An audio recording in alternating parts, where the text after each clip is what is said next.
Hello and good morning. Welcome to Hobby Evolution. It's the milestone episode number 250. Good morning. Happy Wednesday. We're at the middle of the week. How about Ryan McMahon last night? Helped my fantasy team. I was having a brutal half. So this first phase is, part of last week into this week, and my lineup just awful. But Ryan McMahon boosted me up. I went from so we're head to head in categories. I went from what 1 to 10. I was losing in 10 categories, only winning one category, and thanks to Ryan McMahon, almost tied.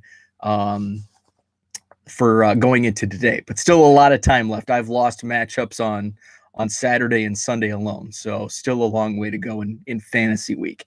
What's up, Zach? Good morning, George.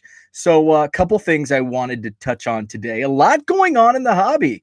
It seems like almost every day there's a new big news story, whether it's tops going public, like I'm going to touch on today, or just the latest auction prices, etc. There's always something going on in this crazy, wild world of the hobby. Good morning, Herman.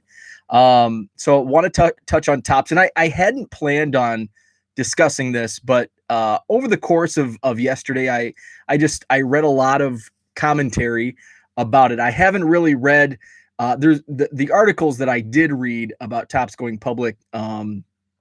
There's not much to them. It's just, hey, this is the plan, which is pretty common. So I wasn't going to touch on it, but then just kind of reading the commentary, I wanted to discuss. So we'll do that.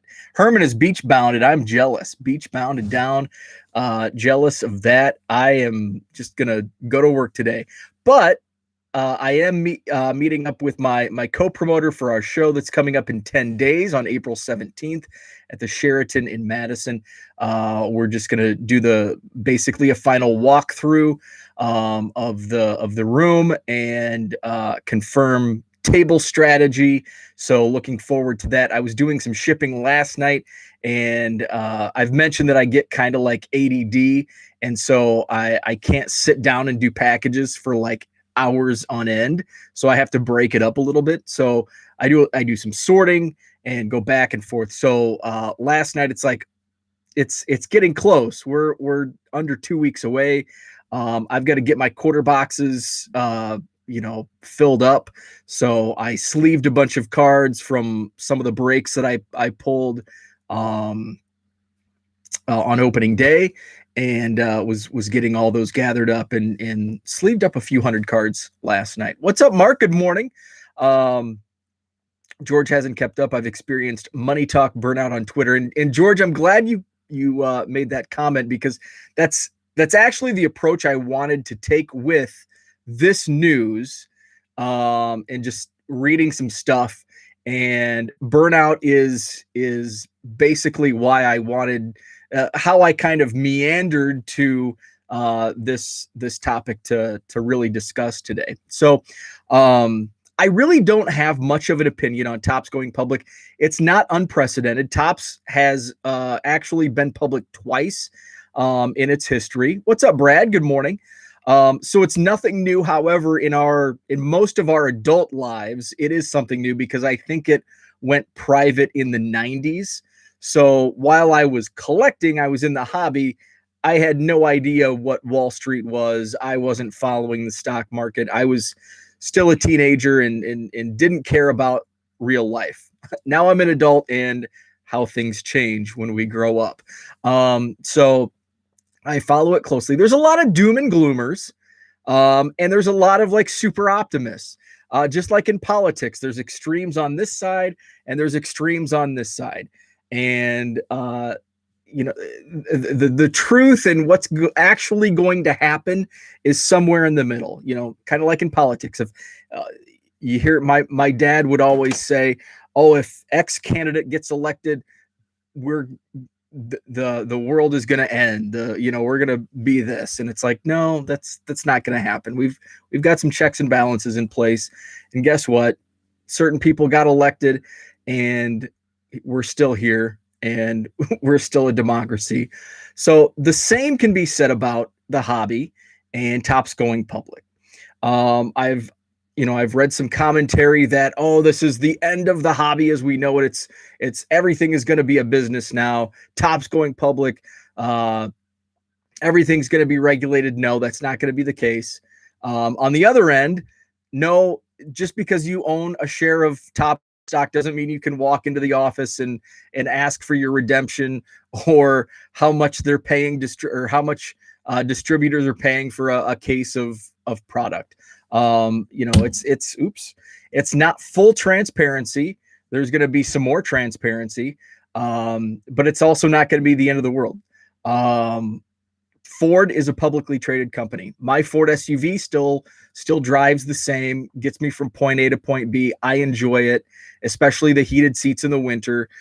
The Amazon is gone public. Guess what? Nothing has really changed. If actually Amazon has probably gotten a lot better since it's gone public. So I don't really see much of a change. There's going to be some tweaks here and there, but I don't have much of an opinion. It's kind of one of those things that, yep, here it is. And somebody asked, are you going to buy Top stock? Well, maybe, I don't know. I'm not going to buy. Here's what I'm not going to do. I'm not going to buy Top stock just because I like baseball cards and I want to say I own a share of Top stock. I'm going to invest in shares of Top stock if I think it's priced right. I don't think it will be, and I think there is a downturn coming in the hobby.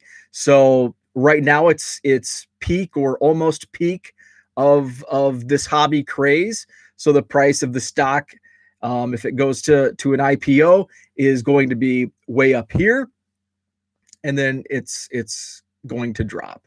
It's inevitable that a downturn is coming in the hobby. And I want to go back to George's point. The reason that I did want to talk about this today was I read somebody had posted on Twitter after this news came out that another big news story in the hobby. I'm burned out, and I've read a lot of the hobby burnout, and with news stories I am too. I'm not burned out with the hobby itself.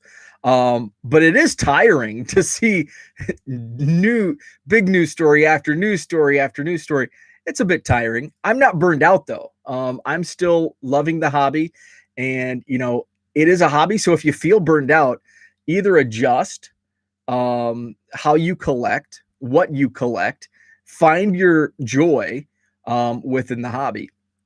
And I've been fourth quarter of last year, first quarter of this year, I was really pumping my eBay store, driving those 99-cent sales so that I could have, a nice little chunk of change for card shows when I can go back to card shows in 10 days, April 17th at the Sheraton in Madison, Wisconsin, 9 to 4. So I wanted to have that, set aside. Now that we're, second quarter, I reached those goals. Now it's kind of I'm pumping the brakes a little bit. However, I add some stuff here and there. I haven't used File Exchange in a couple of weeks, just because I'm done for now with that. And at some point, if sales trickle down and it's that balance, I'll go back to that. But right now it's just like I'm gonna throw on some new product, autos, parallel stuff like that I'm just listing, a few here and there. So that's kind of the approach I'm taking, and it gives me time to open up a few Cubs mail days and enjoy the Cubs cards, buy a few Cubs cards. So that's kind of how I'm avoiding the burnout is just, adjusting on the fly. So George says there's no doom and gloom in the hobby anymore. It seems at some points that's all there is doom and gloom. And it's, I know Ken, I don't think Ken's in the chat, but Ken has a great approach to it. You can walk away from, if you don't want to see Top Shot or Project 70 or, name your annoyance, mute the words on Twitter. Don't engage. And, I know Ken has a great strategy with that, and it helps him out. And because there is so much doom and gloom in the hobby, and it's hard not to engage, if you feel strongly about a particular subject. So I'm going to hit the chat. Zach says Topps will need to provide more visibility. Absolutely. There's going to be more transparency. It won't be complete, but there definitely will be some transparency in how they run business. First thing they will address is the floating rookie cup. Get it back to where it belongs. Second thing is bringing back the trucker hat with the fuzzy Velcro ball on the brim. Love it. What's up, Jenny? Good morning. Trucker hats rock. So that's kind of what how I've focused. And I suffered some hobby burnout in 2017, 16, 17. I was ripping and flipping cases, and it got to a point where I had no fun. And actually, this is going to piggyback into another point that I wanted to talk about. I was burned out. Like, I was selling on sport lots, and all I was doing was trying to find orders. And then, you have to be uber organized. And I had probably 100 to 150,000 cards in my inventory. And, you miss a card here and there, and it gets really annoying, because then you have to do the walk of shame to your customer and say, I lost your card. I'm sorry. And that's the last thing I want to do. So I was suffering some burnout from, the sport lot selling. I kicked back on that, and I was still ripping and flipping for a few more months. And it got to a point where it's like, I was dreading the process of opening boxes of cards, which is like Christmas Day in the hobby. And when it got to that point where I oh, great. And I wasn't even, I had it's like, I've got to get this open because I've got to put it on eBay so I can make my money back on this case of Topps Heritage. And it was total burnout.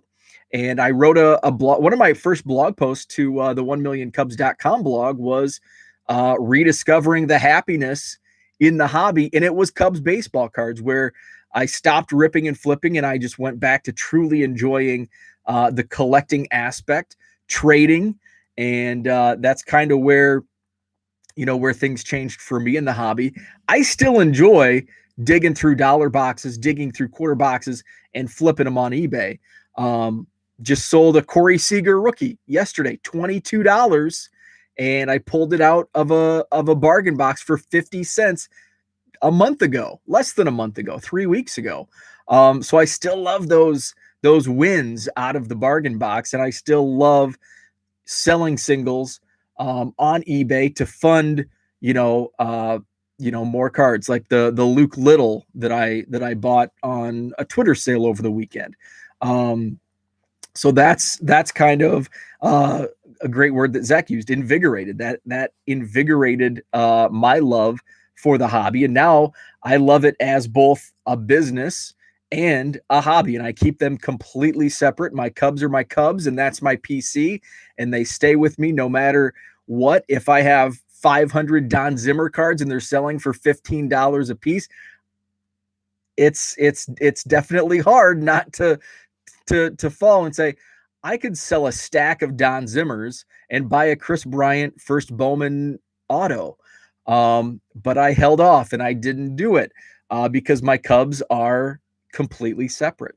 And anything I dig out of a bargain box, it's going to eBay or going into a trade package, and use that money to buy more Cubs and buy more Cubs out of bargain boxes, because that's kind of the goal when I dig through bargain boxes. It's not to flip a 50-cent card for $20, but it's to pick out a pile of Cubs, pick out a pile of cards I can flip, and essentially pay for those Cubs cards and get Cubs for free. And any profit is nice. I can use that for future Cubs purchases. Zach says trading has really invigorated his collecting. So much fun to help others get cards they want, learn why and who they PC. Thanks to Jenny for inspiring Trading Card Database. I love Trading Card Database. Mentioned it, earlier about, it's just, I don't use it to use it for my collection, but I will, like Dan, Korean Cardboard, mentioned a Steve Swisher Cub minor league card, or I think it may have just been Steve Swisher. So I looked up Steve Swisher, and he has a minor league card in a set that I didn't know existed. That I had, I went to Trading Card Database to search Steve Swisher, and I saw a 1974 Wichita Arrows. So now I'm on the lookout for that set. I have the 73 set. So now I'm looking for the 74 set. There are some singles out there, but looking to buy a set if I can. George says he's actually loving the hobby at the moment. That's why I was saying there's no doom and gloom in my hobby, in your hobby. Absolutely. And I'm the same way. Like I'm loving it. And I'm loving the hobby, and I'm enjoying it. And I love that it's like, look at Zach. Zach just came into the hobby a year ago, and there's so many new people coming into the hobby. We're making new friends in the hobby. So I'm loving it. And yeah, there's a lot of doom and gloom. Just don't let it get to you. Avoid the doom and gloom. I missed Herman's comment up there. Just dropped off my pup at the kennel. Not sure how I feel about that. Once you hit the beach, you'll feel a little better, I think. Jenny says it's hard to sit on Otanis right now. Yeah, holy cow. Jenny has over 2,000 Otanis.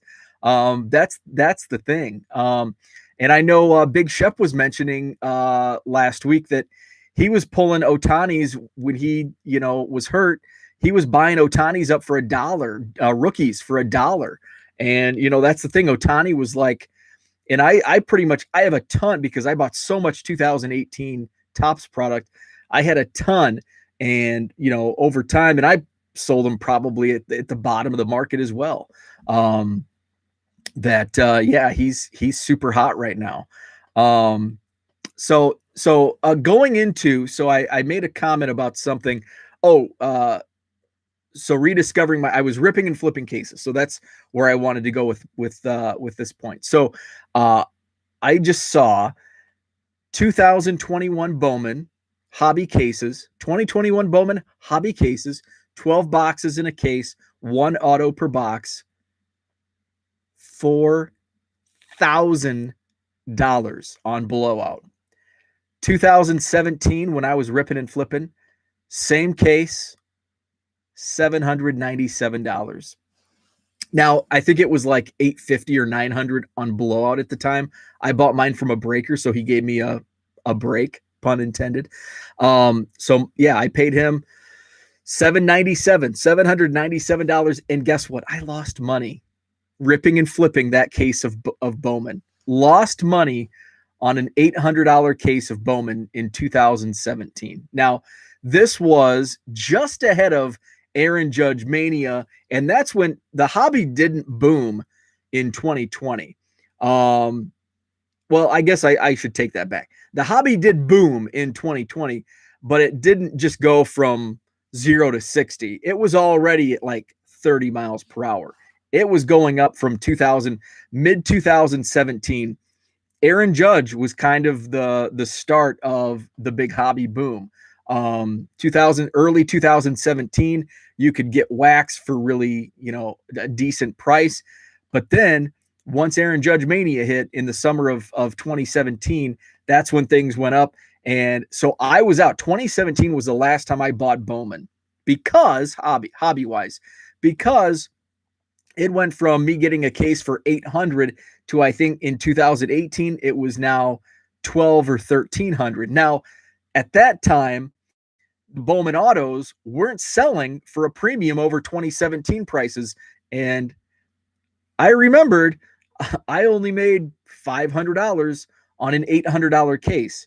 And the next year, when they're $1,200, $1,300 cases, and the first Bowman autos are selling for just as much as 2017 prices, I'm not going to pay an extra $500 when maybe I hit a big thing, but then it's gambling. And, I went retail all the way. And in 2018, I could go clear a shelf of Bowman, and I loved it. And I ripped and flipped it all. Well, I kept the Cubs. But I'm out. Now, fortunately, now the floor has come up. So, I mean, I was selling 2017 Bowman autos, and one of my mistakes I made was I was doing a lot of auctions at that time, and that's a great way to lose a lot of money, is doing eBay auctions. It's a great way to make money if you can find eBay auctions. Check them out, because you can find some great bargains at an eBay auction. Especially those 99-cent auctions. And I was always a 99-cent auction guy. And I would sell First Bowman autos that would sell for $2, $3, $4, and good way to lose money. So the floor has come up on those. And now, instead of, if you put something on, just the average First Bowman auto that in 2017 sold for $3, that floor has come up and it's probably $30. 20, well, less than that, probably $20. But the floor has come up on those, but not to the point where I would pay anywhere close to $4,000 for a case of base Bowman. Because another thing is, and I sometimes I have to like take a step back, because my mind doesn't work in 2021 hobby. My mind works in 2016 hobby. I'm 5 years behind, where it's like, base Bowman doesn't sell.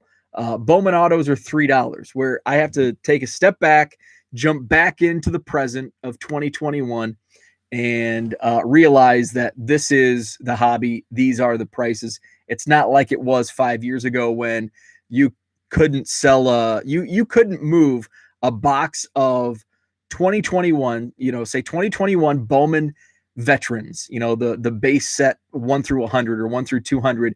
You could not sell those for shipping 5 years ago. They were not worth anything. Now today you can. It's much different. So I'll jump off my Bowman soapbox, because I love Bowman so much, and I hate to, now I'm priced out, and it makes me mad. And I'm not going to be able to get any at retail, because there's going to be limits, and I just don't want to wait in line and all that. So, so that's kind of my process, but I've moved on, and retail was a big thing for me. I've been a retail ripper, and now I'm not, and I'm okay with it. Now I'm just going to dive into bargain boxes and, flip a 50-cent card for $20. Hey, it's better than buying a $20 blaster and flipping it for 10, because I'm not going to sell a sealed product. Well, if it's basketball and it's like 5X, I'll do that. But if it's, Topps Heritage, first off, you can't really flip it. I'm going to rip and flip baseball all day, and a $20 blaster is going to yield you, maybe if you're lucky, $20, $30, in some cases more if you get something to hit. Who could afford to rip retail? If you can get there and get retail, you can afford it, but it's who has the time to rip retail, because you've got to go sign up, and you're limited, and you're going to wait. And it's a whole hassle. And it's like, I don't want to go through all those steps to buy one blaster of Topps Heritage. Like, it's not worth it to me. And if it's worth it to others, that's cool. That's fine. But to me, it's just, I'm not going to do it. You still can't move triple play. So there's that. Brad says his mind is stuck in the 1990 hobby. Herman can't rip Heritage because I can't get mine. That's a bummer, man. That is a bummer, because now it's like, we're are we 3 weeks away, 3 weeks out from Heritage release? That's a bummer. So that's what I had for today. Thanks for the chat. Good stuff. And we'll talk tomorrow. Brad, I think you're going to be going live. So check out Brad, Texas Car Dude. It's Wednesday. For some reason, I have like no sense of days. Like, I think Tuesday is Wednesday. Like, I mean, and this is like a weekly thing. And now I'm actually cognizant of the fact that I think every week. So maybe I'm like tricking my mind, since I think it's so much, I think Tuesday is Wednesday. And it's like, oh, it's Wednesday. AEW's on tonight, and About the Cards podcast comes on tonight, and now it's like, oh crap, it's only Tuesday. So no, today is Wednesday. So tonight, AEW's on. Tonight, the About the Cards podcast is on. So, oh, and update, my toe is better. It's still sore. Saturday was probably the worst. It was like black, blue, purple, like the entire toe all the way up into my foot. I could hardly barely walk on it. But I decided to go buy a bike anyway. But it was much better. I iced it a couple times Saturday. Sunday, the swelling had gone down. Now it's just sore. I can move it, so that's good. It's sore to the touch, but that's better. I went for another ride last night. It was supposed to rain yesterday, but it rained in the morning, so that was great. The rest of the day was awesome. So it was like 77, 78 degrees, which is amazing for April here. So I did some tweaks with the bike. I was just gonna like go full bore on shipping, but then it's like I had a long day at work. As you could see on yesterday's video, it started early. So it's like I need to go out, just go get some fresh air, go see the countryside. So I did a 10-mile ride. And I did out in the country, and I'm on the far. There's a lot of rolling hills here, and so the battery power doesn't last as long because it's using more energy going up some of these hills. And so, of course, I took a route that has a bunch of rolling hills, and all of a sudden my battery bar goes down to 1, and so my wife's like, "Why didn't you charge it?" So here's the reason why. I didn't charge it because this is my first like time with the battery. So I want to get a really good feel on like a gas tank. So I wanted to get a really good feel on how many miles I can get in. And I used the throttle a lot in the three days, about 33 miles. Plus I don't know how much. I mean, I used it some at the bike shop. It could have been ridden. So I guess I still really don't know. I guess the second time around I'll have a better idea. But I know I can get at least 33 miles on mostly throttle. So that's awesome.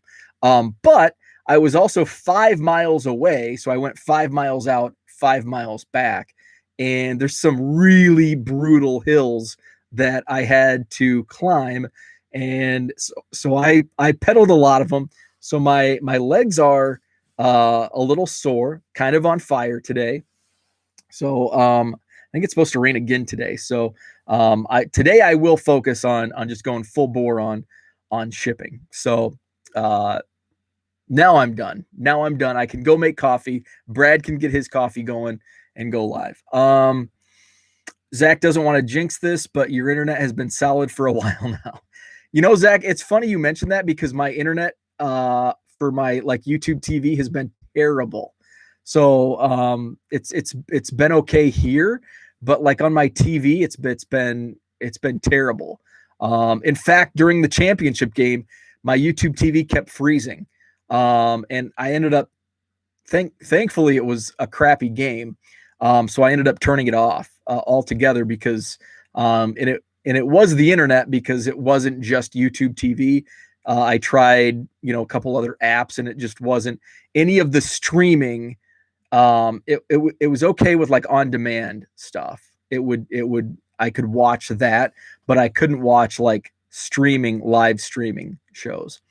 Herman says, on a positive, I get to hit dollar boxes this week. There you go. Love it. So yeah, so I'll be on the other side of the dollar boxes the next time, on the 17th, Madison Sheraton, 9 a.m. to 4 p.m. What's up, David? Good morning. Will Topps be selling any hobby boxes direct today? Heard Tribute was out this week.